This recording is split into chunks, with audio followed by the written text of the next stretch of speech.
लोगों ने जो परिश्रम किया इस मैसेज की खातिर, यहाँ पर एक एक कलीसिया, इतनी बड़ी बड़ी कलीसिया है, पास्टर बशीर की कलीसिया है, 1000 लोग बैठ सकते हैं, इतनी बड़ी चर्च है। और यहाँ पर हर सेवक के पास में अपना एक खुद का चर्च है, जहां 200, 300, 400 बैठ सकते हैं। लेकिन आपको मालूम है हम लोग बॉम्बे की हालत क्या है? किसी के पास चर्च नहीं है। ऐसे कोई बांधकाम नहीं है जो बोल सके कि हमने चर्च बनाया है, लेकिन सेवकाई 40-40 साल से करते हैं। तो पंजाब उस माध्यम में बहुत प्रशंसा के योग्य है। ये बात और है कि आपके पास खेतीबाड़ी बहुत है, जो मन लगाए बना ले, वो बात और है, लेकिन बनाने का दिल तो है आपके पास। ये चीज और जगहों के अंदर नहीं पाई जाती है। सो प्रभु का नाम को धन्यवाद हो, पंजाब की प्रशंसा है। और बार बार आप लोग मुझे बुलाते हैं, इस बात से भी मुझे बहुत खुशी है। और मैं पंजाब में दौड़ के आना चाहता हूं। जैसे भी आप बुलाते हैं मैं तुरंत आता हूं, मैं किसी को ना बोलता ही नहीं, जैसे भी। और इस बार में इतनी कठिन परिस्थिति में मैं फंस गया। मैं 24 तारीख से 27 तारीख दिल्ली को दिया था, और उस समय में मेरे को थोड़ी 2-4 दिन पहले पास्टर सैमुअल का फोन आया। बोला पास्टर जी 26 फरवरी को आपको लोधी नंगल में आना है। मैंने कहा था मैं तो 27 तारीख तक दिल्ली को दे दिया, अब आप आगे रखो पीछे रखो। नहीं, बोले हमें यही तारीख चाहिए। तो मैंने बोला थोड़े पहले क्यों नहीं बताया? तो पास्टर जी बोले गए साल जो बताया था 26 तारीख को, गए साल हमने बोले थे आपको अगले साल भी इधर ही 26 तारीख को आना है। देखो 1 साल पहले बोल के बाद में छोड़ दिए, और फिर अचानक गला पकड़ लिए। तब मैंने पंजाब दिल्ली से बात करी, बोली भाई ये 26 तारीख मांग रहे हैं, पंजाब वैसे ही थोड़ा गर्म खोपड़ी है, तो आप थोड़ा सा आगे पीछे कर लो। आप समझ रहे नहीं? मैं कहीं तो एक घर पे गया था, मुझे इतनी बड़ी कोल्ड ड्रिंक ग्लास दे दी। तो मैंने कहा कि भाई अभी तो मैं बाजू में गर्म दूध पी के आया हूं, अभी मैं कोल्ड ड्रिंक नहीं पी सकता। वो भाई को इतना गुस्सा आया, आप हमारे घर में कोल्ड ड्रिंक नहीं पीएंगे? मैं बोला ला भैया पी लेता हूं, तबीयत मेरी खराब होगी, तुझे क्या, तेरा गुस्सा तो ठंडा कर। अब ऐसे पंजाब, तो मैंने भाई डिक्की से कहा कि मुझे थोड़ी माफी कर दो। तो बोले पास्टर जी कोई बात नहीं, 25 तारीख की हमारी मेन उधर एक शादी पढ़नी थी मुझे, तो आप शादी पढ़ के आप जा सकते हैं। मैं प्रभु का धन्यवाद किया। कल शाम मैंने शादी पढ़ी और रात को मैं 12 बजे वहां से निकल गया, रात का सफर किया। आज सवेरे मैं 7 बजे यहां पहुंचा। प्रभु का अभी याद रखूंगा, अगला साल 26 तारीख को इधर ही आना है। अभी याद रखूंगा कि ये लोग 1 साल पहले तारीख बोल देते, बाद में बोलते नहीं, याद नहीं करते। प्रभु का नाम को धन्यवाद हो। आज की ताजा खबर में आपको ले जाना चाहता हूं।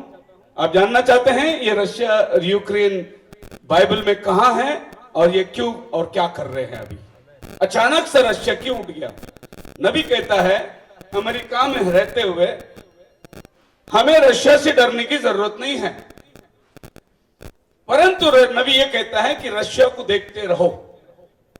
रशिया की जैसे ही हलचल बदलेगी, समझ जाना कुछ ना कुछ बड़ा घटना होने वाला है। ये अमेरिका देश में रहकर प्रभु कहता है। फिर रशिया बाइबल के अंदर कहां है? हमने अभी अभी पढ़े, जहां से बाइबल में रूस नाम का जो देश है वो रशिया को कहा गया है। और मैं आपको धीरे धीरे बताऊंगा कि आज की ये खबर क्या है। 25 तारीख फरवरी को बड़ी न्यूज है कि चेरनोबिल नाम का न्यूक्लियर प्लांट को रशिया ने ले लिया है। ये चेरनोबिल प्लांट जो है यूक्रेन में है, जहां से रशिया ने अपने मिलिट्री को भेजकर उस चेरनोबिल को अपने कब्जे में ले लिया।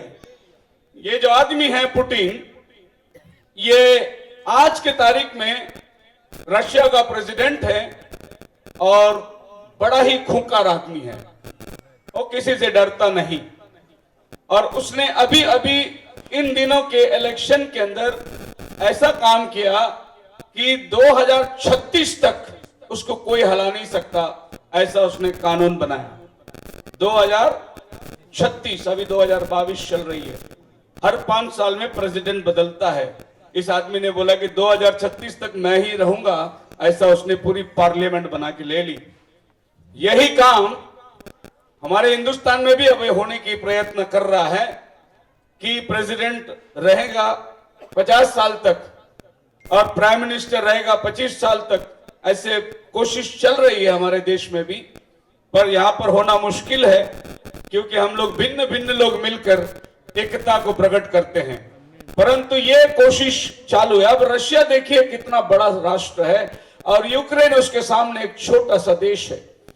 अब ये रशिया यूक्रेन में जाकर एक जगह अपनाया जो जगह बाइबल के अंदर मेंशन है, और मैं आपको आने वाले थोड़े थोड़े समय के अंदर बड़े धीमे से इस जगह में आपको लेके जाना चाहता हूं। यह है रशिया का और यूक्रेन का फाइटिंग कैपेबिलिटी। मतलब यह है कि रशिया के पास में अगर 200 ईमान लड़ने वाला है तो यूक्रेन के पास खाली 200 है, 2000 है तो उसके पास 200 है। इसके पास 12,000 जहाज है, पानी जहाज, तो यूक्रेन के पास में 1000 है। मतलब इतना कम है वो देश, इतना छोटा है वो देश। उस देश पर अचानक सा ये हमला करके पूरी दुनिया को चौंका दिया है। अब दुनिया चौंकेगी, हम नहीं चौंकेंगे, क्योंकि हमें पहले से प्रभु ने बता दिया है कौन किसके ऊपर चढ़ाई करने वाला है और युद्ध की तैयारी कहां से होने वाली है। 2036 तक पुतिन ने अपना प्रेसिडेंटशिप को तय किया है, और ये आदमी कोई मामूली आदमी नहीं है। ये दुनिया का सबसे पैसे वालों में और ताकतवर में एक है। इसकी ताकत अमेरिका के प्रेसिडेंट से भी ज्यादा इसकी ताकत है। इसकी आमदनी, इसकी जहाज, इसका घर, ये बहुत ही आलीशान आदमी है और ये किसी से डरता नहीं। इसीलिए इसने खुद देश का कानून को ऐसे बदल दिया कि आप जान सकते हैं कि 36 तक अब आगे चलकर कोई इसको हिला नहीं सकता। और अचानक इसने 1 लाख रशियन सोल्जर्स लोग को भेज दिया, जो कि आज के तारीख में 2 लाख पहुंच गए वहां पर, जहां वो यूक्रेन में जाकर अपनी पूरी टैंकर से लेकर विमान से लेकर यूक्रेन में भेजकर एक बहुत बड़ा हलचल। अब इसके विरुद्ध में बहुत सारे देश खड़े हो गए, यहां तक कि अमेरिका ने सैंक्शन लगा दिया कि रशिया को कुछ नहीं देना। अभी जितनी बैंक है, जितने पैसे हैं, जितने लोग रशिया के साथ में संपर्क है, उन सभी देशों को अमेरिका ने बंद करा दिया। बोला इनके साथ में, लेकिन पुतिन मानने को तैयार नहीं है। वो बोला कुछ भी मत दो। उल्टा उसके साइंटिस्ट लोगों ने अमेरिका का पूरा पैसे निकाल दिए उन्होंने स्कैम करके। तो ये आदमी को सभी लोग समझा रहे हैं कि अभी युद्ध मत छेड़ो, अभी ये युद्ध का टाइम नहीं है। लेकिन ये आदमी युद्ध कराने के लिए तुला हुआ है। यूनाइटेड स्टेट अमेरिका का प्रेसिडेंट बिडेन ने बोला कि रशिया के अगेंस्ट में जितनी भी राष्ट्र मदद कर रही है वो सब बंद कर दो, ताकि इसको समझ में आए कि हम लोग अभी युद्ध के साथ नहीं है, हमें अभी शांति की जरूरत है। लेकिन वो किसी को मान नहीं रहा है, वो आगे बढ़ रहा है। उसके साथ में उसके आसपास के कुछ ऐसे देश हैं जो इजराइल के खिलाफ में है, वो लोग रशिया को सपोर्ट कर रहे हैं। इजराइल के खिलाफ में कौन है? ईरान है, तुर्की है, जितने मुस्लिम देश है वो सब रशिया को सपोर्ट कर रहा है। क्योंकि मुस्लिम देश लोग ये चाहते हैं कि रशिया आए और इजराइल पर हमला करे और इजराइल को मिटा दे, ताकि इजराइल ना रहे। यही बात एजिकियल देख रहा है कि वो आ रहा है इजराइल को मिटाने के लिए। और ये महायुद्ध जो अर्मगिदोन का समय होने वाला है, तो रशिया का उद्देश्य यूक्रेन नहीं है, रशिया का उद्देश्य इजराइल है। पर उसको इजराइल में जाने का जरिया चाहिए। वो जरिया के लिए वो आसपास के सारे जगह कब्जा कर रहा है, ताकि उसको रास्ता बने अर्मगिदोन में वो आकर इजराइल पर हमला कर सके। इजराइल देश में जितनी तेल है, इजराइल की जो भी जमीनी चर्बी है, वो सब उसको चाहिए, इसीलिए वो इजराइल के ऊपर पड़ा। अभी आप देखिए, इजराइल राष्ट्र पूरी दुनिया का मातृ बिंदु है। नबी ने कहा कि इजराइल को देखते रहो, वो हमारा घड़ियाल है। इजराइल के साथ में जो कुछ बर्ता होगा वो प्राइड के रैप्चर को दर्शाएगा कि कितना निकट हम हैं रैप्चर में जाने के लिए। वो इजराइल को देखने से आपको पता चलेगा। अमेरिका ने इस बात को लागू कर दिया कि ये चीज होना नहीं चाहिए। As the storm clouds, Russia and in Syria, Iran are especially alarming those who know the Bible prophecy, the book of Ezekiel. So Putin is poised right now on Israel's northern border, omnious sign of our times. So Putin का उद्देश्य है मैं किसी तरीके से Israel के करीब जाकर बैठ जाऊं, अपने हथियार वहां ले जाऊं, अपने सब सेनाओं को वहां ले जाऊं। इसके लिए इसको जो रास्ता बनाना है, वो रास्ते के बीच में जो भी आएगा वो उसको हटाएगा। इसीलिए ये काम उसने शुरुआत किया है। ये एक आखिरी सीन चल रही है, क्योंकि रशिया का इजराइल के साथ विरोध में पांति बांधने को खड़ा रहना, हमारा बाइबल में एजेकिएल 38 और 39 का अध्याय पूरा होना, कि 39वां अध्याय और रशिया के विषय में सारी घटनाएं लिखी है, और इसके साथ कितने देश लोग आएंगे, सभी देश का नाम लिखा है जो हमने अभी पढ़े थे। और इन देशों का नाम जब आप बाइबल में पढ़ते हैं तो आप देख सकते हैं, आज का रशिया को बाइबल में मागोग करके कहा है, ईरान पर्शिया करके कहा है, मेशेक जिसको आज हम मॉस्को के नाम पे जानते हैं, तुबल जो है वो आज के करंटली 5 राष्ट्र जो एकत्रित मिलकर आई है, जो अफगानिस्तान, कजाकिस्तान, ये सब राष्ट्र मिलकर तुबल कहलाती है। उसके बाद में बाइबल में एक नाम है गोमेर, ये गोमेर है हमारा यूक्रेन। अब बाइबल में देखिए गोमेर नाम आ गया, गोमेर जो है ये यूक्रेन को दर्शाता है। और ये रशिया जब अटैक किया यूक्रेन पर, मतलब वो रूस गोमेर गोमेर पर हमला किया, ये घटना आज 25 फरवरी को हम अपने आंखों के सामने देख रहे हैं। बोलो हालेलुया। आज से 2500 साल पहले एजेकिएल ने लिखे हुई भविष्यवाणी आज हमारे आंखों देखे पूरी हो रही है। क्या आप प्रभु को धन्यवाद देते हैं? 2500 साल पहले लिखी हुई भविष्यवाणी ठीक आज हमारे आंखों के सामने पूरी हो रही है। उसने उन राष्ट्रों का नाम देकर बताया कि ये राष्ट्र आकर इस पर हमला करेगी। अब ये बातें, आप इस बात को देखें कि इजराइल इसमें बहुत छोटा सा एक जगह को निभाता है वो, और आप जान सकते हैं ये है इजराइल।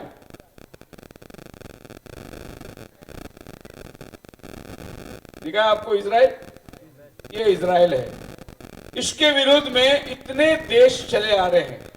तो ये मागोग जो है ये रशिया है, मेशेक तुबल तुर्किस्तान, गोमेर दोगरमा और ये सब मिल ईरान, ये सब राष्ट्र मिलकर ये छोटे से देश के साथ में लड़ाई करने की तैयारी कर रहे हैं। और इजराइल जो है उनके गिनती के हिसाब से वो दिखाई भी नहीं देता, फिर भी ये सब लोग इजराइल से डरते हैं, क्योंकि प्रभु ने कहा इजराइल मेरी चुनी हुई प्रजा है। हालेलुया। कोई दुनिया की ताकत इजराइल के ऊपर नजर उठाने की हिम्मत नहीं है। इससे जान सकता है कि यहोवा ने इजराइल को जो अपनी निजी प्रजा कहा, वो कितना मायने रखता है उस देश का। इतना छोटा सा देश इतनी सारे राष्ट्रों को हिला देती है।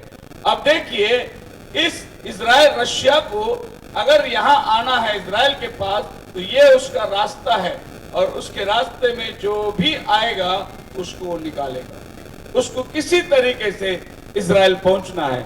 देखिए, अब आप बोलेंगे कि उस इजराइल का और हमारा क्या वास्ता है? वो शारीरिक इजराइल है, हम आत्मिक इजराइल है। तो शारीरिक और आत्मिक दोनों साथ साथ चलती है। अगर शारीरिक इजराइल के साथ कुछ घटना होती है तो आत्मिक इजराइल को चिन्ह पहुंचता है कि तेरा समय निकट आया है। बोलो हालेलुया। हम इजराइल को वैसे धन्यवाद देना चाहते हैं कि उनके अंधे बनने से हमारी आंखें खुली। अगर वो अंधे नहीं बनते तो हम अंधे के अंधे ही रह जाते। हम पत्थरों को पूजने वाले, हमें जिंदा ईश्वर परमेश्वर का, जिंदा खुदा का पहचान हुआ, कारण प्रभु ने उनको अंधा बना दिया।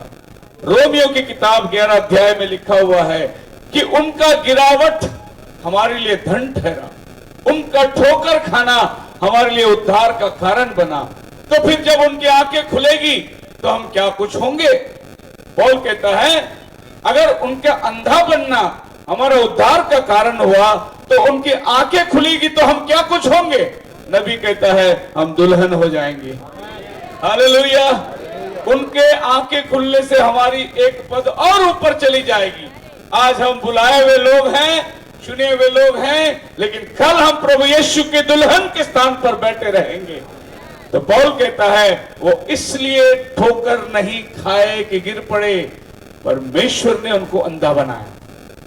वो इसलिए ठोकर नहीं खाए कि गिर पड़े, मतलब अनजाने में ठोकर नहीं खाए, उन्हें ठोकर खिलाने के लिए खुदावन ने एक रास्ता बनाया। खुदावन खुद उनको अंधा बनाया, कारण वो आपसे और हमसे प्रेम करता था। पर वो हमारे पास कैसे आए? पौल कहता है अगर इजराइल जाना होता तो तेजोमय प्रभु को कभी क्रूस पर नहीं चढ़ाते। तो फिर उन्हें नहीं जानने के लिए क्या हुआ? प्रभु ने उनको अंधा बना दिया। अब हम पढ़ते हैं यूहन्ना की किताब, उसका 9 अध्याय, उसके आखिरी 2 वचन पढ़ के देखिए प्रभु यीशु मसीह क्या कहता है। यूहन्ना की किताब, उसका 9 अध्याय, आखिरी 2 वचन।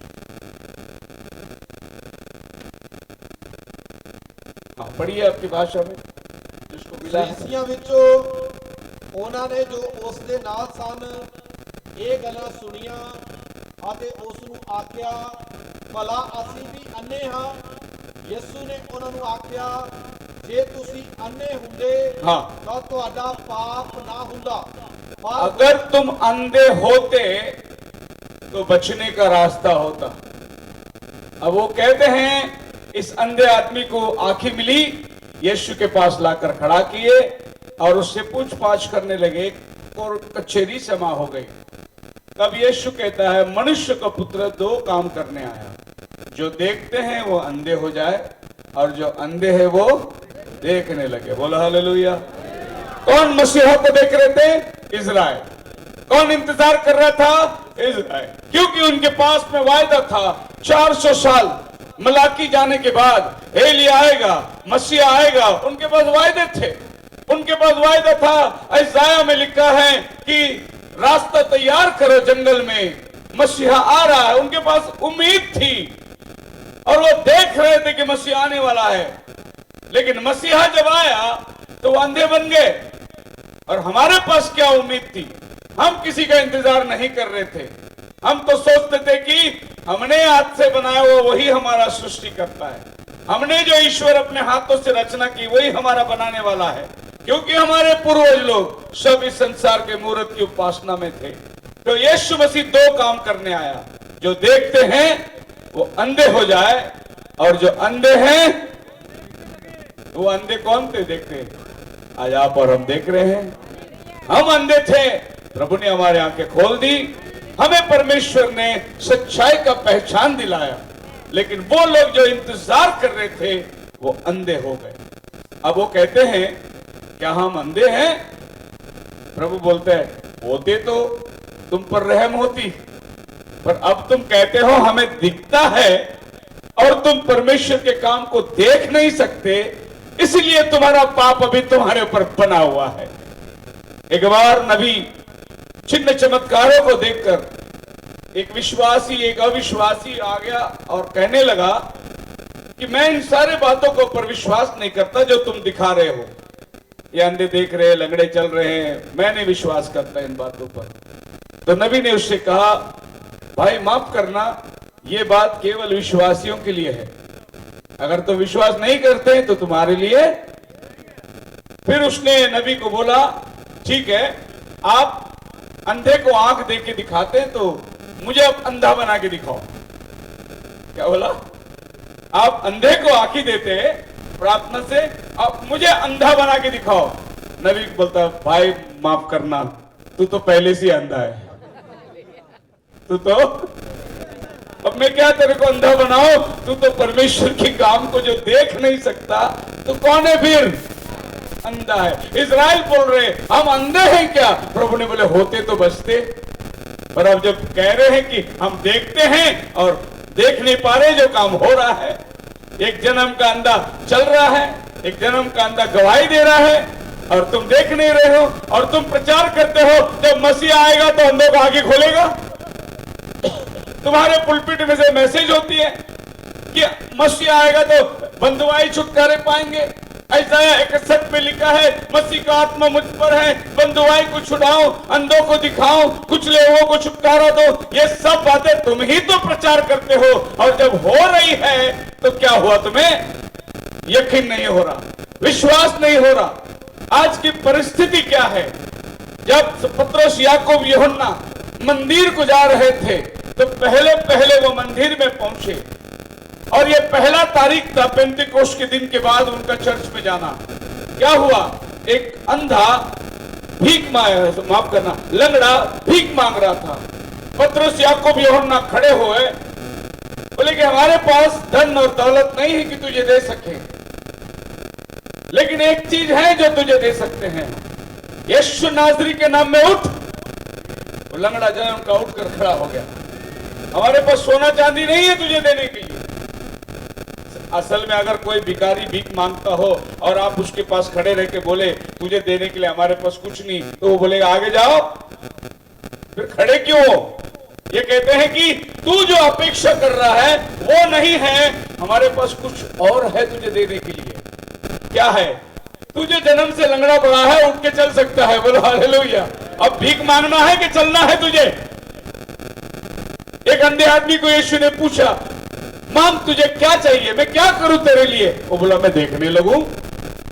वो बोल सकता था मुझे 2 गाड़ी दो, 2 बंगला दो, लेकिन वो रख के क्या फायदा जब आंखें नहीं दिखती। तो उसने बोला मुझे देखने। प्रभु ने बोला तेरा विश्वास ने तुझे अच्छा किया है, बोलो हालेलुया। सुलेमान को प्रभु ने बोला मांग तुझे क्या चाहिए? वो बोले प्रभु मुझे सिर्फ बुद्धि दे। उसने धन संपत्ति घर नहीं मांगा, बोला मुझे बुद्धि दे। प्रभु ने बोला क्योंकि तूने ये सब नहीं मांगा, बुद्धि मांगा, मैं बुद्धि के साथ ये भी तुझे दे देता हूं। तो प्रभु को आपको चाहिए कुछ प्रभु से, तो वो मत मांगिए कि प्रभु मुझे गाड़ी दे करके मत बोलिए, बोलिए प्रभु मुझे मीटिंग को, सेवा को जाने के लिए एक वाहन दे, प्रभु तुम्हें दे देगा। उसको चाहिए क्या तुम्हारी जरूरत है। आप मेरे साथ हैं? अंधा भिखारी भीख मांग रहा था एक बार, और एक समझदार आदमी जाकर भीख देने के टाइम बोले अंधे को 2 रुपया दो, अंधे को 2 रुपया दो, अंधे को 2 रुपया दो। ये आदमी जाकर उसको देखकर नजदीक से तो देखा एक आंखें दिखाई दे रही है उसकी, एक आंखी से अंधा है वो। उसने उसको बोला ओए तेरी तो एक आंखें दिख रही है। उसने बोला तो क्या हुआ, 1 रुपया दो। अर्धाते हो ना, एक आंखें दिख, वो मांग रहा था 2 रुपया, बोला 1 रुपया तो चल जाए, लेकिन मेरे ऊपर न्याय मत करो। आप मेरे साथ है? सो मसीह में मेरे प्रिय लोगों, ये वक्त ऐसा है जब इजराइल की तरफ में सब बढ़ने की आशा कर रहे हैं, और इजराइल एक छोटा सा देश। अब आप देखिए गोमेर जो रास्ता है जो हरा कलर का, यही है यूक्रेन, ये है रशिया, रूस, और यहां से इसको रास्ता बनाकर इजराइल के पास आना है। तो ये रास्ता को वो कब्जा कर रहा है, और जो कब्जा हो रही है आज दुनिया बोल रही है क्यों ऐसा कर रहा है, लेकिन दुनिया को ये नहीं मालूम बाइबल के वचन को पूर्ण होना है, और हो रहा है। एक जोरदार हालेलुया। बाइबल जिंदा है, और आज भी वो अपने वास्तव में बात करती है। आपको मालूम है बाइबल के प्रति क्या विश्वास है लोगों का। जब प्रभु ने पूरी तैनात को बनाया, आसमान और धरती को, तारांगणों को, तो जब आप आसमान में देखते हैं इसको बोलते हैं गैलेक्सी। ये गैलेक्सी के अंदर बहुत सारे गैलेक्सी, एक गैलेक्सी के अंदर सूरज, चांद, सितारे, पृथ्वी, तो हमारा एक गैलेक्सी है। ऐसे हजारों गैलेक्सी है बाहर जो हमारे नजरों से नहीं दिखाई देता, लेकिन इन गैलेक्सी के अंदर हमारा एक गैलेक्सी है जिसमें हजारों लाखों तारे हैं, सूरज है, चंद्रमा है, और उसमें एक पृथ्वी जिसमें हम बैठे हुए हैं। सो इस गैलेक्सी का सबसे मध्य भाग जो है वो पृथ्वी है, और ये पृथ्वी का सबसे मध्य भाग जो है वो इजराइल है। हालेलुया। और इजराइल राष्ट्र का सबसे मध्य भाग यरूशलेम है, और यरूशलेम के शहर का सबसे मध्य भाग ये सुलेमान का मंदिर है, और सुलेमान का मंदिर का मध्य भाग वो वेदी है, और उस वेदी का मध्य भाग वो संदूक की वाचा है, और संदूक की वाचा में 3 चीज है। बीच वाला चीज परमेश्वर ने मूसा के द्वारा दिया हुआ खुदा का वचन है। तो आप जानिए पूरी तैनात वचन से संबंधित है। अगर वचन हिल गया पूरी तैनात हिल जाएगी। वचन से सब कुछ पकड़ा हुआ है, सब कुछ घेरा हुआ है। आप मोटरसाइकिल चलाते हैं, उसमें स्पोक होता है, जो टायर लगी है उस रिम के साथ में तार लगे हुए रहते हैं। ये सभी तार को पकड़ के रखने वाला बीच में एक्सल होता है। यही एक्सल परमेश्वर का वचन है, जो पूरी तार को पकड़ के रखी है, पहिया चल रही है। तो परमेश्वर का वचन है जिससे पूरी तैनात चल रही है। ये एक्सल है जिसने सबको इकट्ठे बांध के रखी है, और वो वचन खुदावन ने दुल्हन के अंदर रखा हुआ है। किधर रखा हुआ? फिर आप सोचिए, आप कौन है? आप मामूली इंसान नहीं है। अगर आप उद्धार पाए हैं, यीशु मसीह को उद्धार के रूप में कबूल की हैं, तो वो आपके अंदर रहने को आता है। जब वो आपके अंदर रहने को आता है तो आप कौन हैं? आपके मध्य नजर रखते हुए सारी दुनिया आपके इर्द गिर्द है। परमेश्वर का वचन आपके अंदर रखा हुआ है। इसीलिए हर व्यक्ति यहाँ पर इंपॉर्टेंट है, हर पास्टर यहाँ पर इंपॉर्टेंट है। आप मेरे साथ हैं?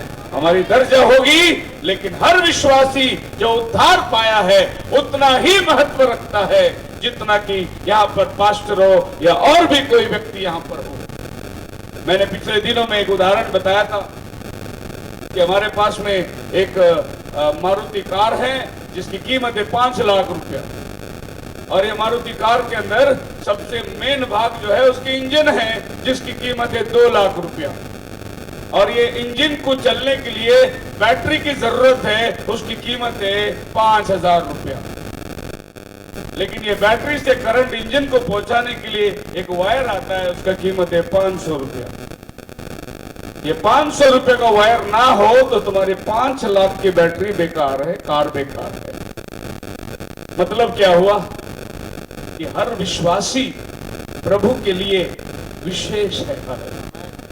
कोई छोटा नहीं। उसकी कीमत होगी 50 रुपए, 500 रुपए, लेकिन उसका महत्व उस गाड़ी में उतना ही है जितना कि 5 लाख का डब्बा है, 5 लाख की शरीर है, 2 लाख की इंजन है, उतना ही कीमत है। आप मेरे साथ है? आप परमेश्वर की दुल्हन हो, आप कीमत हो। मैं कहता हूं कि पास्टर कहते हैं मेरा कलीसिया, मेरा कलीसिया, मेरा कलीसिया। कोई भी पास्टर ये मत बोले मेरा कलीसिया। कलीसिया प्रभु यीशु मसीह का है। हम कौन है? हम सेवादार लोग हैं। हमें परमेश्वर ने कलीसिया की, आज लोग सेवादार कम हैं, सेवा लेने वाले बहुत हैं। लेकिन प्रभु ने आपको कैसे बुलाया? सर्वेंट ऑफ गॉड, परमेश्वर का सेवादार बुलाया। तो हम लोग के अंदर सेवा का भावना होना चाहिए। हमारा प्रभु ये धरती में उतरा, उसके बारे में लिखा हुआ है वो सेवा लेने के लिए नहीं आया, वो सेवा करने के लिए आया। प्रभु यीशु मसीह किस लिए आया? सेवा करने के लिए आया। सो ये उदाहरण हमें ले जाती है यूक्रेन के पास में। क्यों रशिया यूक्रेन को लिया? क्यों रशिया का नजर यूक्रेन पर पड़ी? यूक्रेन का महत्व बाइबल में क्या है? और ये जो खबर है ये बिल्कुल 25 फरवरी की खबर है कि उन्होंने यूक्रेन को कब्जा करके अपने ताबे में ले लिया है। आगे हम जाएंगे यूक्रेन के बारे में कुछ बातें देखने के लिए। यूक्रेन के अंदर एक बहुत बड़ा न्यूक्लियर प्लांट था।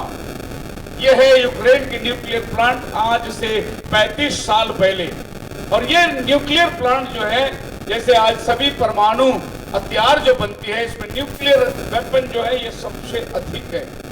पहले के वेपन थे तलवार और ढाल से घोड़े, राजा जीतते थे, फिर बंदूकें और गोली निकली, फिर तोपे निकले, फिर अभी मिसाइल बन गए। लेटेस्ट जो वेपन है वो न्यूक्लियर वेपन, जिससे बायोलॉजिकल वेपन तैयार होता है। बायोलॉजिकल वेपन क्या है? हमने देखा कोविड-19 आई। ये कोरोना कहां से आई? चीन से आई। ये कोरोना कैसी आई?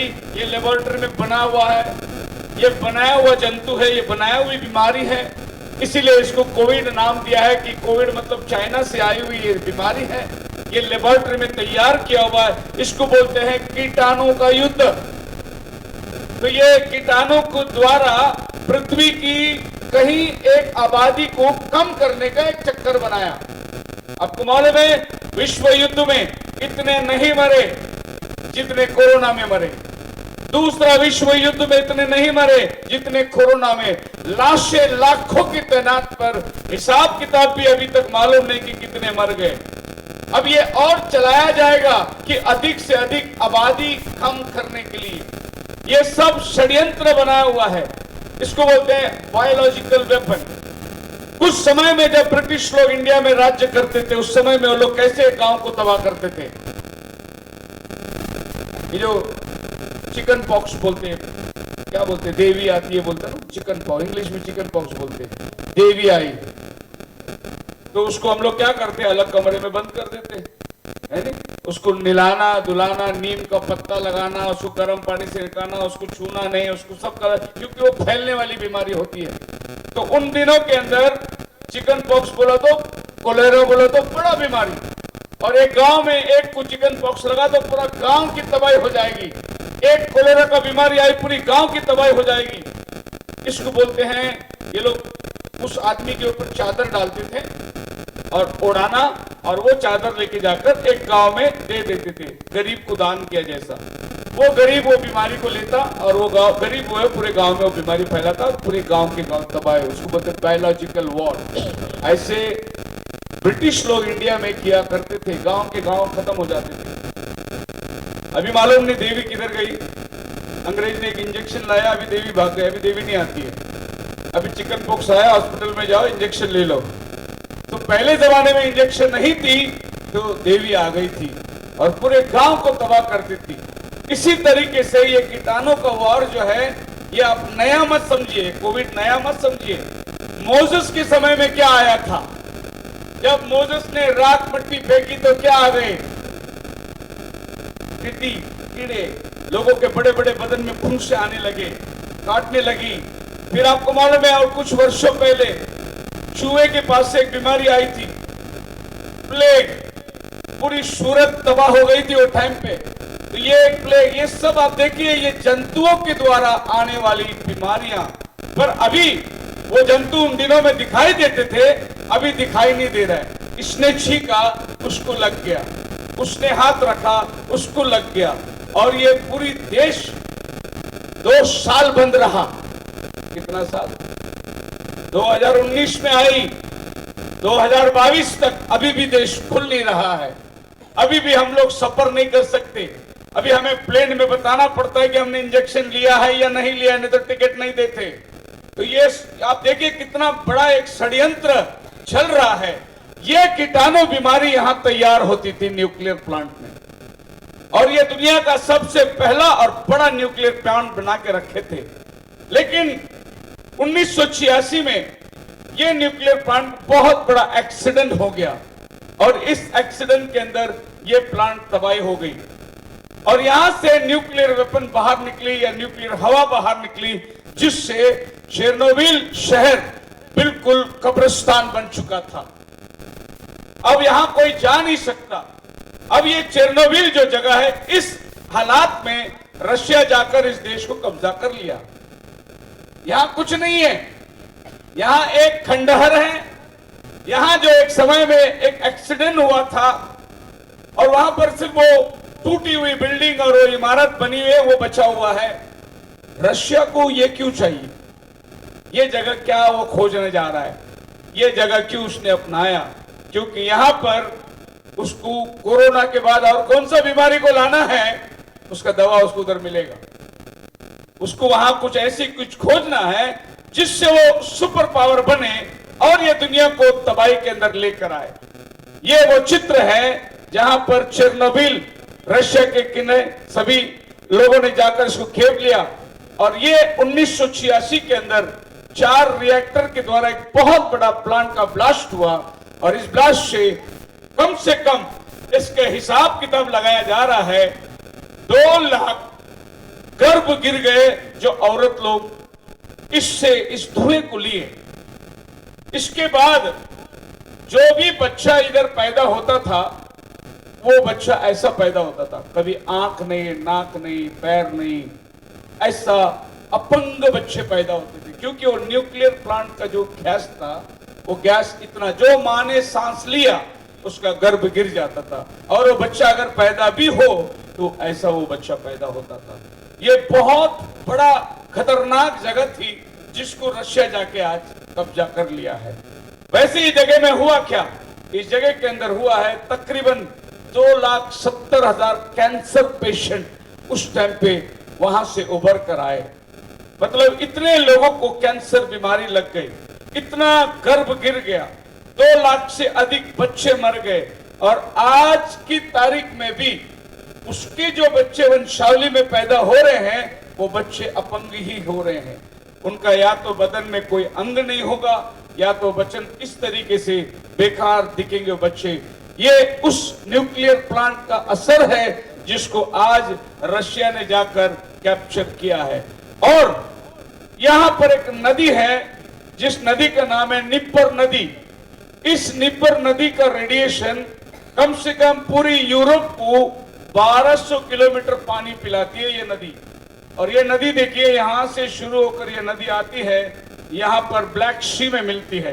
ये निपर नदी में ये ब्लास्ट हुई थी जहां से 1200 किलोमीटर तक जितना ये पानी पीने वाले जहां तक ये पानी जाती थी वहां तक ये बीमारी फैल गई। मतलब 1200 किलोमीटर तक ये नदी के पानी से लोगों को ऊपर असर पड़ा और लोग इस पानी को पीकर अशुद्ध हुए।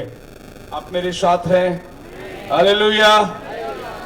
अब हम देखते हैं इस नदी के असर जो लोगों के साथ हुआ वो ये 20वीं सदी में कहा जाता है कि सबसे बड़ी दुर्घटना जो अगर कोई हुई इस 20वीं सदी में तो वो चेर्नोबिल न्यूक्लियर प्लांट का ब्लास्ट। मतलब ये 20वीं सदी के ऐसा कोई हादसा, इससे बड़ा हादसा नहीं। It made the water bitter, पानी को कड़वा कर दिया। देखिए आप, अब हम सोचते रहेंगे कि पानी कड़वा कैसी हुई। आज हमारे देश में 20 रुपए लीटर पानी बिक रही है, बिस्लरी बोतल। एक जमाने में 5 रुपए लीटर दूध बिकती थी, आज यही देश में 20 रुपए लीटर पानी। क्यों पानी 20 रुपए लीटर हो गया? अंदाज लगाओ, पानी पर असर पड़ गया है कुछ? पानी को अभी प्यूरिफाई करके बोतल में भर के आपको क्यों पिला रहे हैं? आपने कभी अंदाज लगाया कि एक समय ऐसा भी आएगा? अब ये तो 20 लीटर यहाँ के, कल हम एयरपोर्ट में पानी पिए 50 रुपए लीटर पानी एयरपोर्ट में।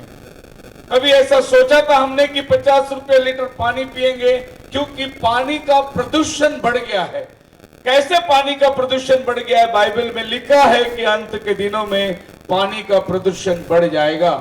क्योंकि बाइबल में जब हम प्रकटीकरण की किताब में जाते हैं तो 8 अध्याय का 10 और 11 वचन पढ़ेंगे तो आपको मालूम पड़ेगा ये पानी क्यों 20 रुपए लीटर बिक रही है, क्यों ये पानी के हालात। और फिर बाकी की चीज तो आप जानते हैं, दूध 50 रुपया लीटर हो चुका है।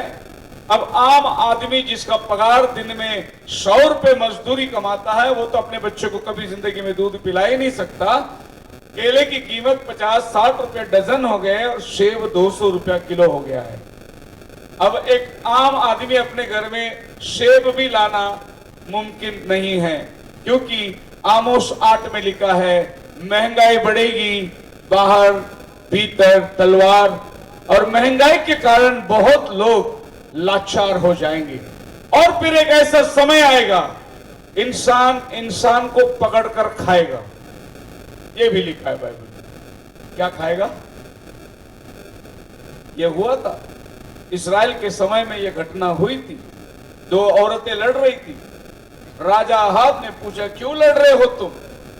बोले कि इस औरत ने कहा कि कल हम अपने बच्चे खाएंगे और आज इनके बच्चे खाएंगे, लेकिन आज इसने अपने बच्चे को छुपा लिया, कल मेरे बच्चे तो खा गए इन लोग। तब राजा ने भागा फाड़ा और कहा किधर है वो एलिया, पकड़ो उसको, 3.5 साल बारिश नहीं गिरेगी बोला था उसने, ढूंढो उस एलिया को।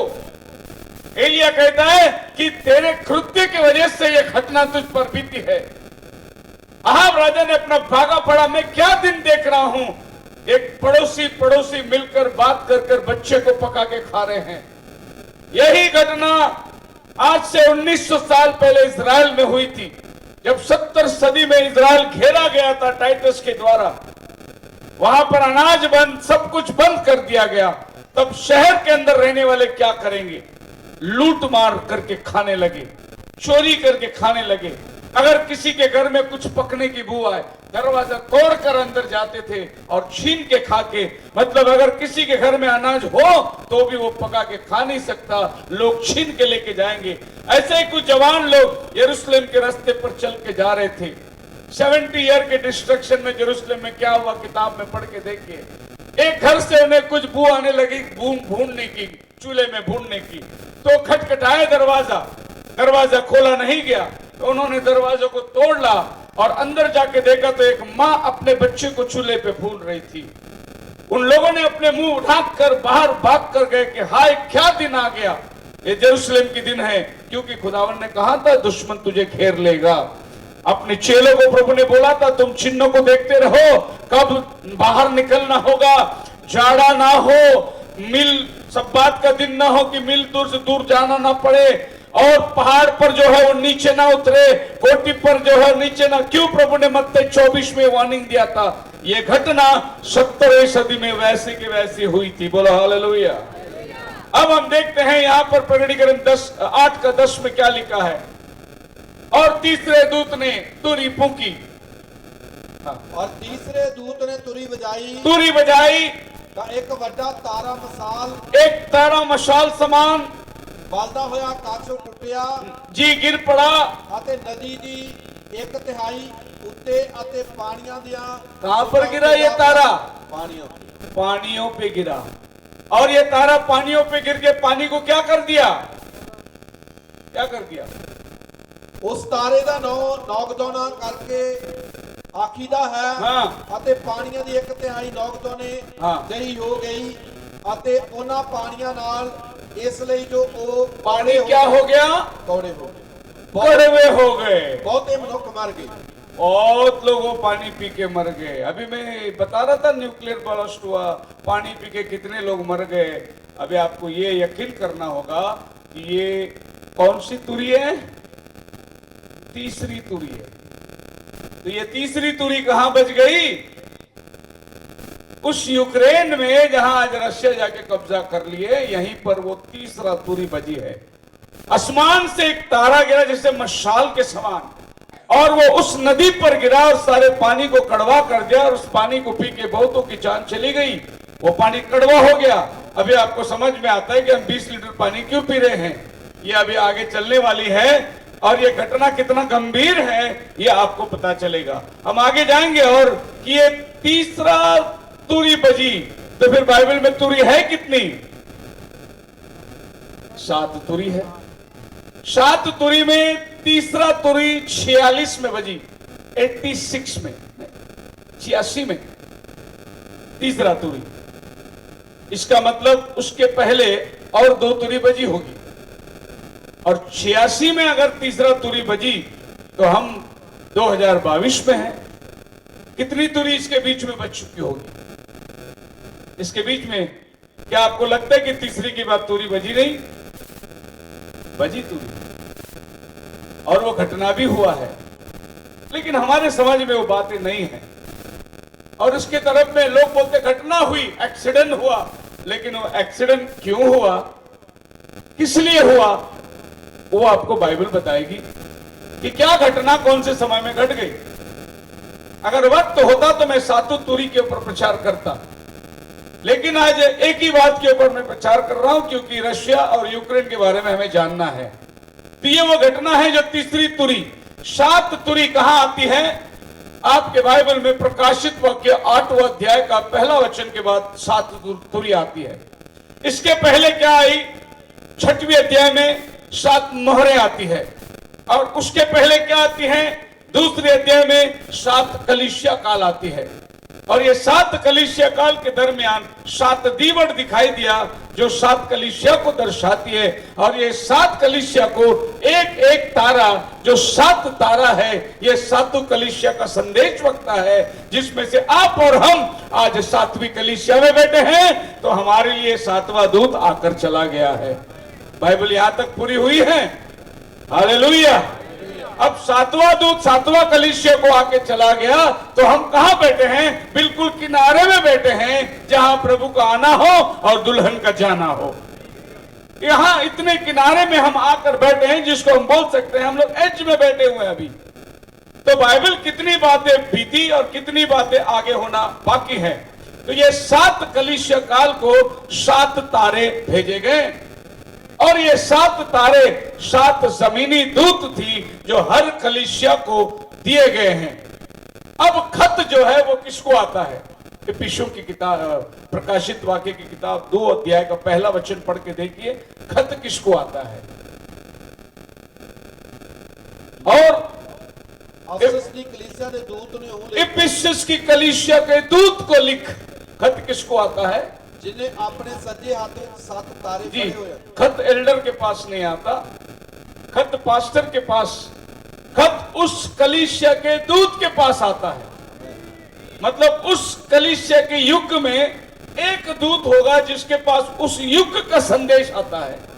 युग का संदेश का मतलब क्या है? 1946 में नबी के पास गब्रियल ने आकर दूत संदेश वक्ता कि खुदावन तेरे द्वारा ये काम करने वाला है, वहां से नबी की सेवा शुरुआत होती है और 1965 तक नबी अपना काम को पूरा करता है। 7वां मोहर का प्रकाशन देने के बाद नबी कलीसिया में आ गया। 1963 के बाद प्रभु बादल पर उतर के आ गया 28 फरवरी को।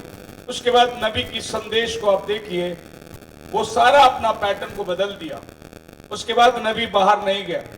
उसके बाद सुसमाचार का काम उसने बंद कर दिया। उसके बाद जो हीलिंग मिरेकल होती थी वो सब उसने बंद कर दिया। 1963 के बाद नबी ने 65 तक जो भी प्रचार किया वो केवल दुल्हन के लिए प्रचार किया, केवल दुल्हन के लिए प्रचार किया। बोलो हालेलुया। मैं आपसे कहता हूं, अगर आपको नबी का संदेश पढ़ना है तो आप 63 का 65 का बीच का संदेश लेके पढ़ो, वो तुम्हारे लिए है। उसके पहले जो संदेश दिया था वो वर्ल्ड के लिए था, सामान्य संदेश था। तो जब नबी पुलपिट में खड़े थे बपतिस्मा का प्रीचर बनकर, तभी वो पास्टर थे। अब प्रभु ने उसको पास्टर के पद से बाहर निकाला और उसको सारा दुनिया घुमा के लाया 7 मर्तबा।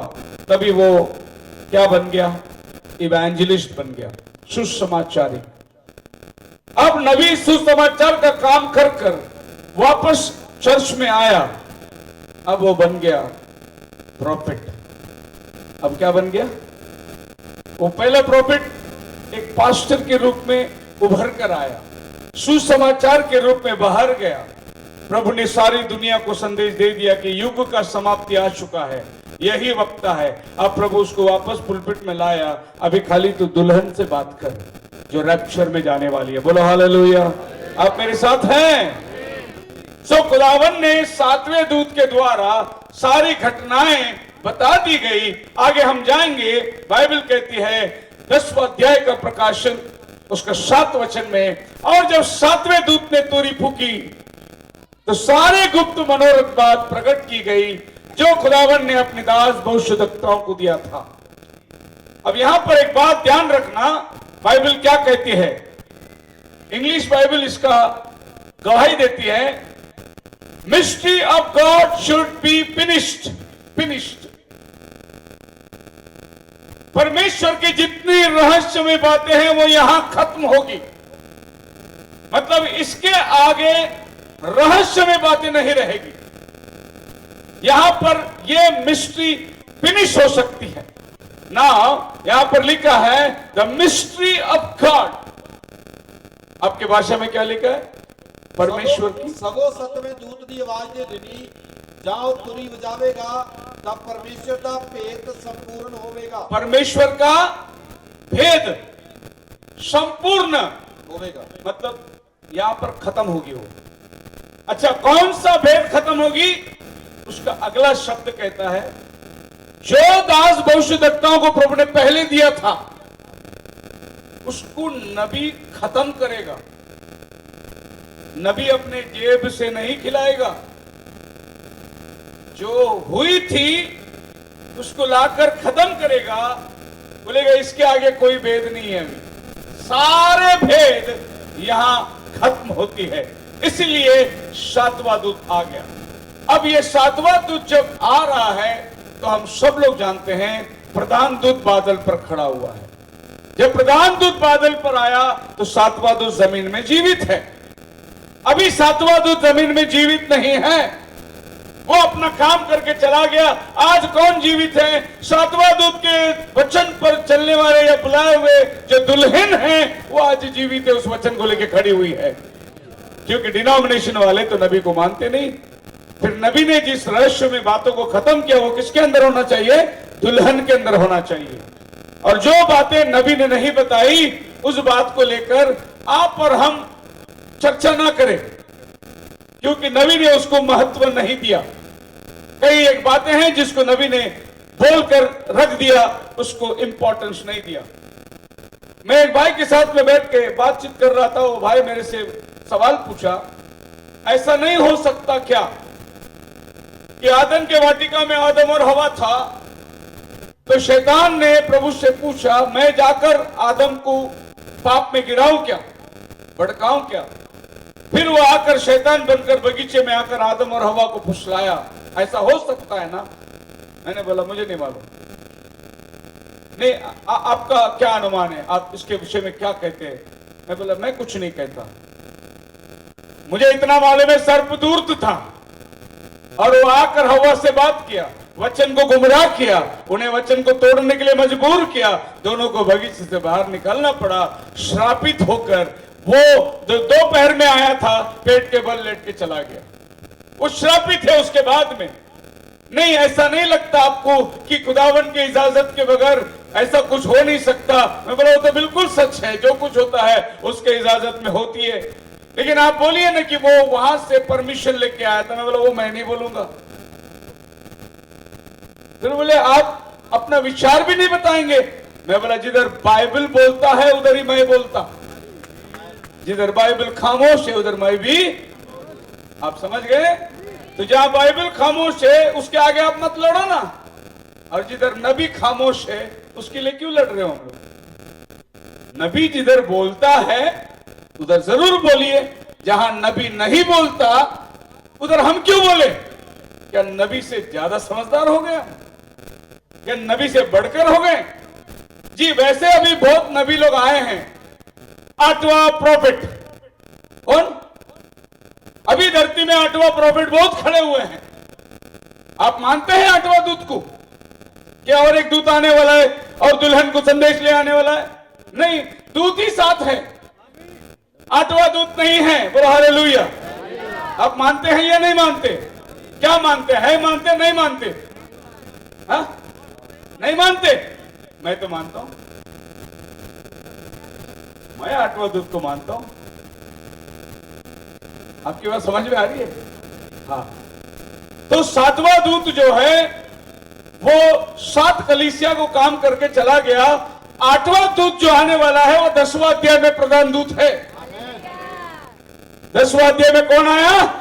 एक पैर समुद्र में, एक पैर जमीन में रखा, वो 8वां दूत है। 8वां दूत कौन है? प्रभु यीशु मसीह है। तो नबी के बाद अगर कोई दूत है तो वो केवल प्रभु यीशु मसीह है। इसके बीच में और किसी की सेवा पर आप और हम छोटी मात्रा में कलीसिया के हद में, देश के हद में या कुछ प्रांतों के हद में जाकर हम काम करेंगे, पर हम वो स्थान नहीं ले सकते कि हमें कुछ नया रेवलेशन मिला है और कुछ नया हम दुल्हन को दे देंगे।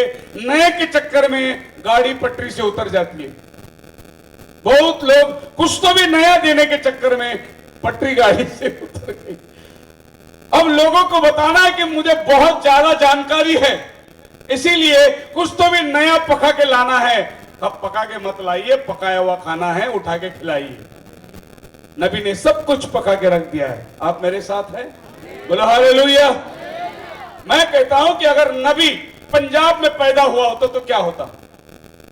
अमेरिका में पैदा हुआ, नबी कोट शूट पहन के आया। अगर वो पंजाब में आता ना, वो तुम्हारी तरह कुर्ता पैजामा पहन के आता। हाँ या नहीं? जिस देश में वो आया है उस देश का उसने भूषण लिया। पर अगर वो समझो अगर नबी मद्रास में पैदा होता तो क्या जरूर लुंगी पहन के आता हो? अगर वो मद्रास में पैदा हुआ होता तो फिर हम क्या लुंगी के ऊपर और कुर्ता के ऊपर झगड़े क्या? नहीं। पर अभी हमारे मद्रास में कुछ मैसेज वाले हैं जो इसके ऊपर भी झगड़ते हैं। हमने कन्वेंशन में बुलाया गया था मद्रास में, और हम चले गए, हमें रूम दिया गया, और जैसे रूम मिली तो हमने अपने कपड़े बदलिए, और मैं तो लुंगी बांध लिया क्योंकि घर में मैं लुंगी पहनता हूँ। मैंने लुंगी बांध कर टी शर्ट पहन लिया, तो एल्डर साहब लोग आए और खाना लेके दोपहर को, जब वो खाना लेके आए मेरे को देख के बड़े परेशान हो गए, लुंगी पहनते आप? मैं बोला क्यों भाई, कपड़ा ही है ना, ये भी नंगा तो नहीं खड़ा हो। नहीं, मेरे समझ में नहीं आया कि इनकी डॉक्ट्रिन क्या है।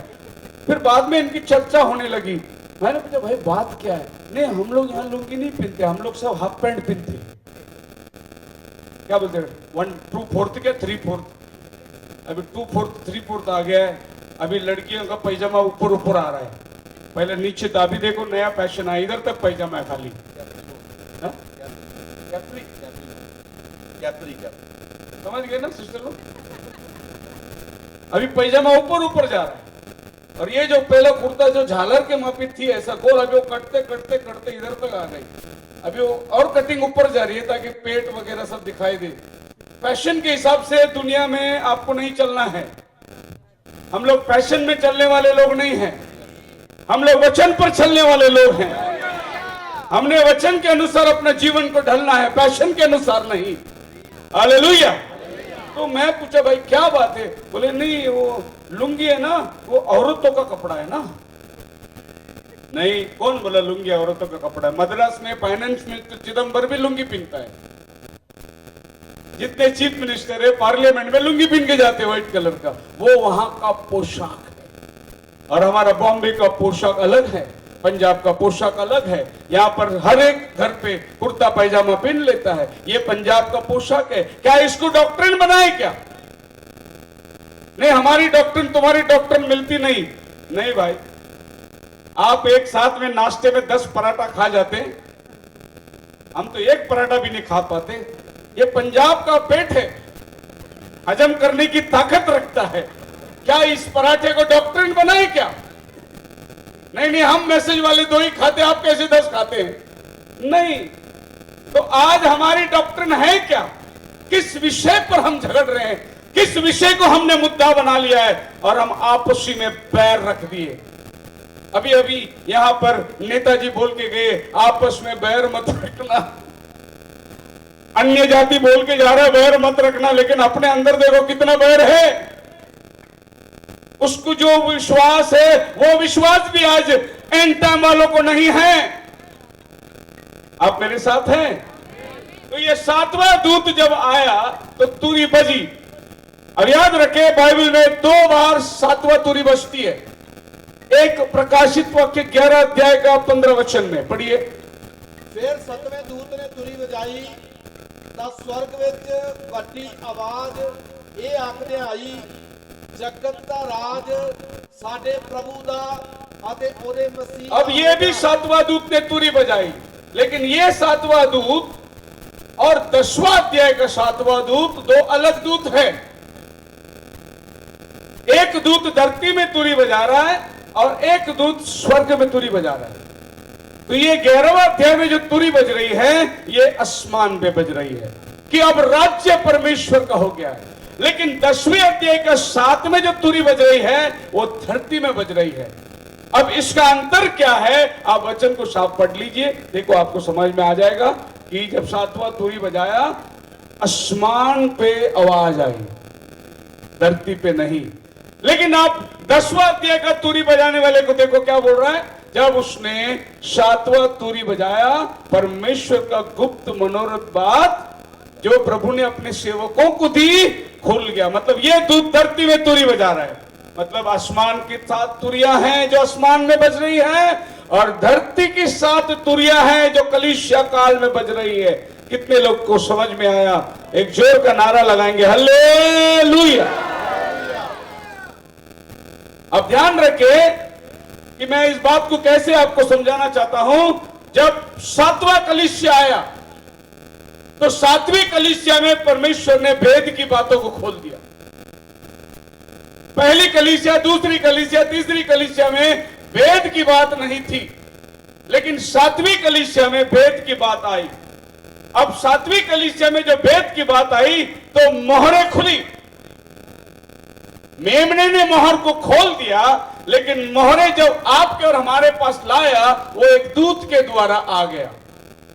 अब जब 7वां मोहर खुलती है तो 7 तुरी निकल के आती है। यही हमने प्रकटीकरण 8 में पढ़ा। क्या लिखा है? और जब उसने 7वीं मोहर खुली, अधघड़ी सन्नाटा छा गया, और दूसरे वचन में 7 दूत तुरी लेके आ रहे हैं। तो ये 7 तुरी किसके अंदर आई है? 7वें मोहर के अंदर आई है। 7वां मोहर किसके अंदर आया? 7वीं कलीसिया के अंतर्गत में आई है। 7वीं कलीसिया किसके अंतर्गत में आया? 7वां कलीसिया के दूत के अंतर्गत में आई है। तो ये आपस में एक के साथ एक जुड़ा हुआ है। और जो 7वीं तुरी बज गई तो क्या आया? 7 कटोरा आया। ये धरती पे आपत उंडेला जाना, मतलब 7 कटोरा 7वीं तुरी के अंदर है। 7वीं तुरी 7वीं मोहर के अंदर है। 7वां मोहर 7वीं कलीसिया के अंदर है, और 7वां कलीसिया को ले आकर बताने वाला 7वां दूत है। बोलो हालेलुया। तो ये एक के साथ एक जुड़ा हुआ है। अब आप आगे जाएंगे, रशिया भाषा में चेरनोबिल का मतलब है वर्मवुड। चेरनोबिल का मतलब है नाकदौना। जो अभी आपके बाइबल में क्या पढ़े थे आपने? देखो हिंदी बाइबल को मैं दिखा रहा हूं। और तीसरे दूत ने जब तुरी फूंकी, एक बड़ा तारा जो मशाल के नाई जलता हुआ स्वर्ग से टूटा और नदियों की 1/3 पर और पानी के सोतों पर आ पड़ा, और उसको थोर नाम नागदौना कहलाता है। आपका बाइबल में क्या कहलाता है? नागदौना। बराबर है नागदौना। ये नागदौना का मानता है चेरनोबिल जी। तो चेरनोबिल जो गांव है, असल में उसका नाम है नागदौना हमारी भाषा में। रशिया भाषा में उसका नाम क्या है? चेरनोबिल। तो आज रशिया ने चेरनोबिल के ऊपर जो कब्जा किया है, मतलब वो नागदौने के ऊपर कब्जा किया है। आई बात समझ में आपकी? अब नागदौना क्या है? ये आसमान से गिरा हुआ एक तारा है, और ये पूरी नदी को कड़वा कर दिया है। अब ये नागदौना तीसरी तुरी के अंतर्गत गिर रही है। अभी बाइबल हमें अनेक बात सिखाती है। आपको मालूम है, दानियल ने एक भालू को देखा, समुंदर से आ रहा है। भालू रशिया को दर्शाता है, और उसके मुंह में 3 हड्डी चबाई है, फसली की हड्डी चबा के रखी है। ये 3 हड्डी जो उसने चबा के रखी है, स्टालिन, मुसोलिनी, हिटलर, ये तीनों को फसली को रशिया ने चबाकर कम्युनिस्ट खत्म कर दी। यूएसआरआर जो था वो अब रशिया बन गया अलग होकर, और फिर यूक्रेन अलग हो गई। इस तरीके से ये लोग आपस में जो एक गठबंधन में थे, अब ये लोग अलग अलग बैठे हैं। ये काम भालू ने किया। ये दानियल के समय में समंदर से आने वाला जानवर, और इसने ये 3 हड्डी को अपने मुंह पे चबा के रखा है। हमारा देश का जानवर आपको मालूम है, पक्षी आपको मालूम है। रशिया का जानवर जो है वो भालू है। अमेरिका का आपको मालूम है उकाब पक्षी है। तो जब बाइबल में आप उकाब पक्षी को देखोगे तो अमेरिका को दर्शाता है। जब आप वहां पर चीता को देखोगे तो यूरोपियन नेशन को दर्शाता है। जब वहां पर आप भालू को देखोगे वो रशिया को दर्शाता है। और जब आप वहां पर नागदौने को देखोगे तो आपका बाइबल का यूक्रेन, उस देश के अंदर जहां रशिया ने आकर हमला कर लिया। अब देखिए नबी क्या कहता है इस मैसेज में, beginning at the end of the gentile dispensation, अन्य जातियों का युग शुरू होने के इसमें नबी क्या कहता है? You can see how the king of the north is coming down, which is nothing else but Russia. उत्तर का राजा नीचे आता रहा है लड़ाई करने के लिए। वो कौन है? रशिया है। देखो उत्तर का राजा नीचे आ रहा है लड़ने के लिए। ये नबी ने ऑलरेडी बता दिया है। उत्तर का राजा कौन है? वो आ रहा है नीचे। अभी उसने एक जगह कब्जा किया और उसने अपना रास्ता बनाया। धीरे धीरे उसको कहां आना है? इस्राएल में आना है। अभी टीवी में जो न्यूज चल रहा है यही है, तीसरा तुरी। इससे ज्यादा आप उसको को समझने की कोशिश मत करिए। तीसरी तुरी बच चुकी है। अगर प्रभु ने अनुग्रह किया आने वाले समयों में और तुरियों के बारे में भी हम बात करेंगे। खुदावन आप सबको आशीष दे। प्रभु का धन्यवाद करते हैं। आइए हम सब लोग इस समय प्रभु के सानिध्य में खड़े हो जाएंगे और आखिरी गीत गाएंगे।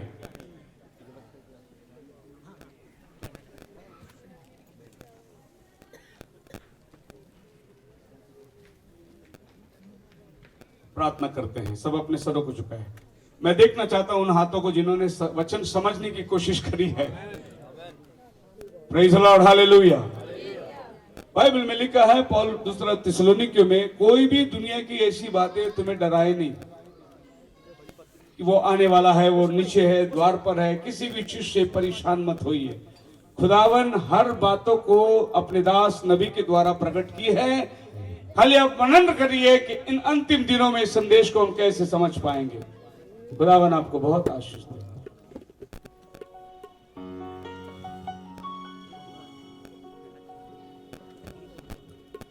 हमारे ईश्वर के पिता, आज के समय के लिए हम धन्यवाद करते हैं। वचन को तो आशीष कर, तेरी महिमा गौरव हमारे द्वारा होने पाए। यीशु मसीह के नाम में मांगते, सुन और कबूल कर, आमीन। बोलो हालेलुया, हालेलुया। ताली बजावांगे।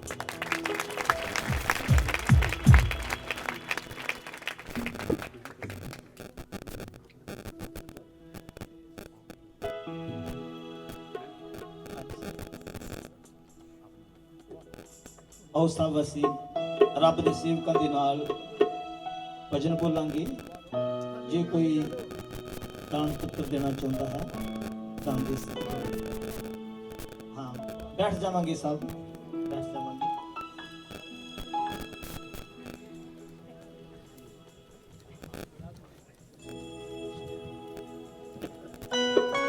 पाकरू का पहरा हर जो छाया है, वो आया है, यीशु आया है।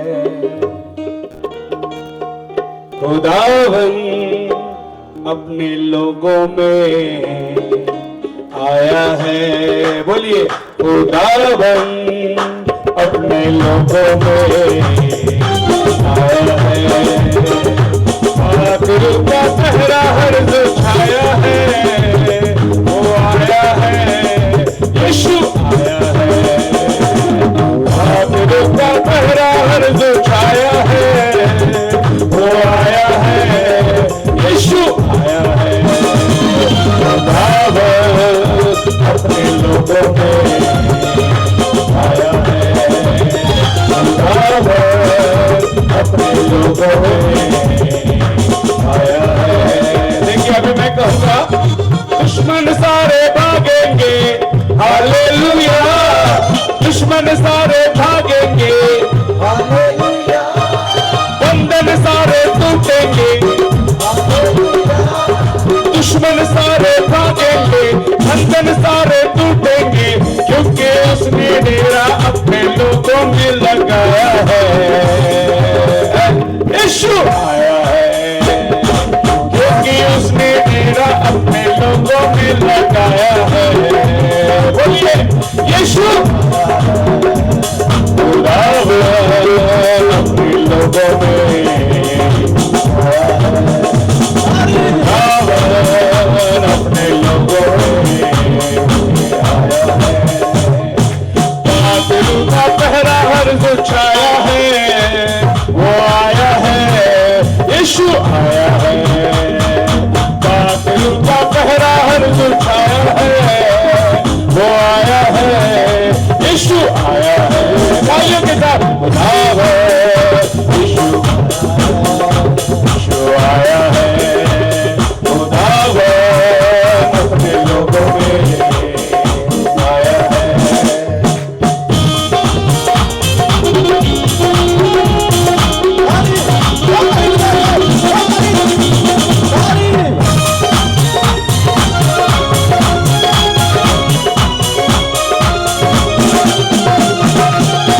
अंधे आंखें देखेंगे, अंधे आंखें देखेंगे, बोलो हालेलुया। मुर्दे रूहें जागेंगे, मुर्दे रूहें जागेंगे, अंधे आंखें देखेंगे, मुर्दे रूहें जागेंगे। जिंदगी में उम्मीदों की शम्मा को जलाया है, यीशु आया है।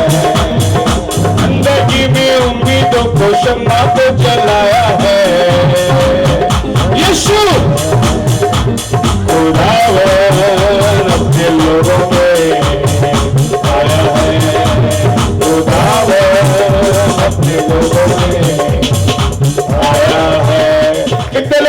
बोलना जानते हैं? बोलिए फिर, कितने लोग जानते हैं यीशु? यीशु सूली पर वो हुआ है, वही प्यार का रास्ता है। वो सूली पर वो हुआ है, वही प्यार का रास्ता है। जान लेकर कलवरी पर खून भी बहाया है। यीशु ओ जान लेकर कलवरी पर खून भी बहाया है। यीशु खुदावन अपने लोगों में वो ये आया है। खुदावन अपने लोगों में आया है। पापियों का पहरावा जो छाया है वो आया है। यीशु ओ पापियों का पहरावा जो छाया है वो आया है। यीशु खुदावन अपने लोगों में आया है। खुदावन अपने लोगों में अपनी जिंदगी देने को, अपनी खुशी देने को, अपनी जीवन और खुशी देने सारे इंसानों को यीशु आया है। अपनी जीवन देने को, अपनी जीवन देने को, अपनी खुशी देने को, अपनी खुशी देने को, अपनी जीवन देने को, अपनी खुशी देने को उसने सारे इंसानों को अपने पास बुलाया है। यीशु अपनी सारे इंसानों को अपने पास बुलाया है। यीशु खुदावन अपने लोगों में बोलिए आया है। बोलिए खुदावन अपने लोगों में क्या है? खुदावन अपने लोगों में आया है। पापियों का पहरा अर्ज़ छाया है वो आया है। यीशु आया है। पापियों का पहरा अर्ज़ छाया है वो आया है। यीशु बोलिए खुदावन अपने लोगों में। खुदावन लोधी नंगल में, खुदावन लोधी नंगल में बोलो आया है। खुदावन लोधी नंगल में आया है। किसकी आया है? पापियों का अर्ज़ छाया है वो आया है। यीशु पापियों का अर्ज़ छाया है वो आया है। यीशु आया है। जोरदार ताली। खुदावन यीशु लोगों में आया है। अपने लोगों में आया है। खुदावन अपने लोगों में आया है।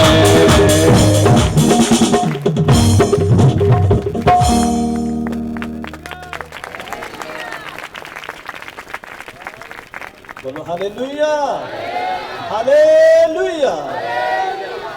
और सब अपने हाथ उठा के वधिया संदेश दे लई, रब दे सेवक दे लई, आईयां संगतां दे लई सब दुआ करते हैं। मेहरबान प्रभु तेरा धन्नवाद, तेरा शुक्र करते हैं खुदावन। तू सच्चा ते जिंदा परमेश्वर है खुदावन। अपने सेवक दे विचों दी होके खुदावंदा अपने लोगों के नाल गलबात की है खुदावन। तेरे बच्चों ने आशीष पाई है खुदावन। साडे लिए अपने सेवक को बहुत सारी बरकत है। इस हाजिर जमात उत्ते कृपा कर खुदावन, तेरा ना जलाल पाए। दुआ प्रभु यीशु मसीह दा नाम लेके मंगते हैं। आओ असी अपने सत्कारयोग परिवार दे लई, भाई ताज दे लई, सारे परिवार लई, बुजुर्ग माता पिता लई, भैन भरावां लई, बच्चियां दे लई दुआ करते हाँ। जेड़े ਹਰ ਸਾਲ ਦੇ ਵਿੱਚ ਏਡਾ ਵੱਡਾ ਉਪਰਾਲਾ ਕਰਕੇ ਔਰ ਸਾਰੀਆਂ ਸੰਗਤਾਂ ਨੂੰ ਆਤਮਿਕ ਲੰਗਰ ਖਵਾਲਦੇ ਨੇ। ਖੁਦਾ ਇਹਨਾਂ ਨੂੰ ਬਰਕਤ ਦੇ। ਉਹ ਆਪਣੇ ਹੱਥ ਉਠਾ ਕੇ ਇਸ ਪਰਿਵਾਰ ਲਈ ਦੁਆ ਕਰਦੇ ਹਨ।